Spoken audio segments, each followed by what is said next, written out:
La durée moyenne du chômage augmente, tout comme le nombre de chômeurs longue durée, d'où la volonté de réforme d'Emmanuel Macron. Mais faut-il considérer le chômeur comme un tricheur qui aurait choisi des vacances indemnisées? Est-ce que le fait d'être surveillé, voire fliqué, va l'amener à retrouver plus rapidement un emploi et surtout un emploi qui correspondra à son profil? Alors faut-il serrer la vis? Avec nous pour en parler, Anne Fretel, bonjour. Bonjour. Vous êtes maître de conférence à l'Université de Lille, chercheur au CLERC et à l'IRES, l'Institut de recherche économique et sociale.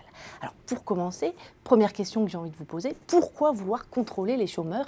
Est-ce spécifique à la France? Alors cette idée du contrôle des chômeurs s'inscrit pour essayer d'expliquer les causes du chômage. Et à l'appui de la théorie économique dominante, il y a l'idée qu'une partie du chômage et de l'importance du chômage qu'on constate serait liée en fait à des comportements de maximisation de la part des demandeurs d'emploi qui en permanence se comparent les ressources qu'ils peuvent retirer en allant travailler et des ressources dont ils peuvent bénéficier en restant chez eux, donc en bénéficiant de systèmes de minima sociaux ou d'assurance chômage.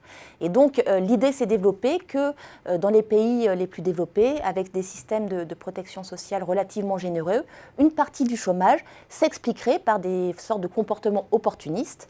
Et donc l'OCDE ou la Commission européenne ont incité les pays à développer des politiques d'activation visant à renforcer les sanctions et le contrôle de la recherche d'emploi qu'un chômeur devrait mobiliser. Alors ça nous amène à la nouvelle loi Avenir professionnel. L'objectif est d'augmenter le taux de retour à l'emploi des chômeurs. Est-ce que vous pouvez nous dire en deux mots en quoi ça va modifier le cadre actuel?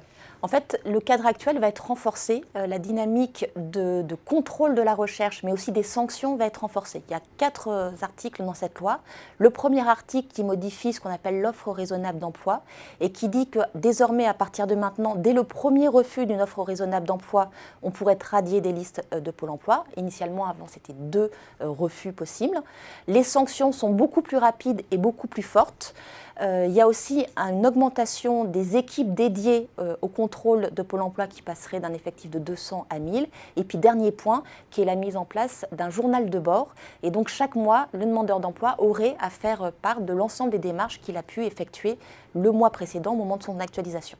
Alors j'imagine que de telles sanctions sont supposées s'avérer efficaces, mais ça reste de la théorie. Alors est-ce qu'on aurait des outils de comparaison avec d'autres pays, par exemple, pour voir leur efficacité? Donc un certain nombre d'évaluations ont été faites, puisque ce n'est pas propre à la France, mais beaucoup de pays européens se sont engagés dans ce renforcement des sanctions. Et donc il a été possible d'observer le avant-après, avant sanction et après la mise en place de sanctions, avec l'observation de 2 indicateurs, le taux de retour à l'emploi et la vitesse à laquelle on retrouve un emploi, et un deuxième indicateur qui est la qualité de l'emploi retrouvé, est-ce que l'emploi retrouvé est stable.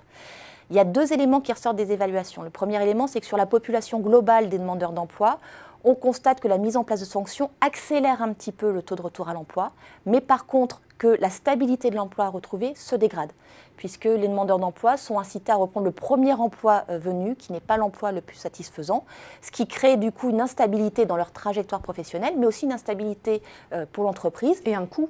Et un coût qui se retrouve à gérer en effet un turnover beaucoup plus important. Sur la population spécifique des demandeurs d'emploi non qualifiés, qui est quand même le gros des demandeurs d'emploi, on se rend compte qu'en fait ces mesures sont inefficaces, qu'elles ont tendance à augmenter la durée du chômage, parce que ces mesures transforment les canaux de recherche d'emploi. Elles positionnent les demandeurs d'emploi vers ce qu'on appelle de la recherche formelle, donc déposer des CV, répondre à des offres, alors que les canaux de recherche d'emploi les plus efficaces pour eux, ce sont ce qu'on appelle les canaux informels, donc le bouche à oreille. Le bouche à oreille, voilà. Alors comment expliquer cette orientation des pouvoirs publics et quelles solutions aurait-il fallu mettre en place plutôt que ce système de sanctions renforcées? Alors en termes d'orientation, on est vraiment pris par cette représentation de la théorie économique dominante, cette idée qu'il existerait un marché du travail et avec des comportements individuels qui façonneraient ce marché du travail. Et on oublie complètement que la situation de chômage est quand même reliée à un contexte économique global, à un cadre macroéconomique. Et puis en termes de solutions, donc bien évidemment, il y a déjà cet enjeu de bouclage macroéconomique, mais peut-être aussi se reposer la question du rôle et de la responsabilité du demandeur d'emploi. Et peut-être qu'il y aurait des voies exploitées du côté de l'entreprise pour se demander si finalement l'entreprise est vraiment en capacité de recruter.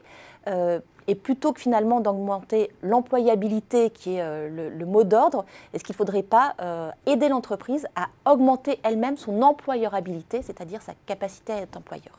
Et l'accompagner dans ce sens. Merci Anne Fretel pour votre éclairage. Merci.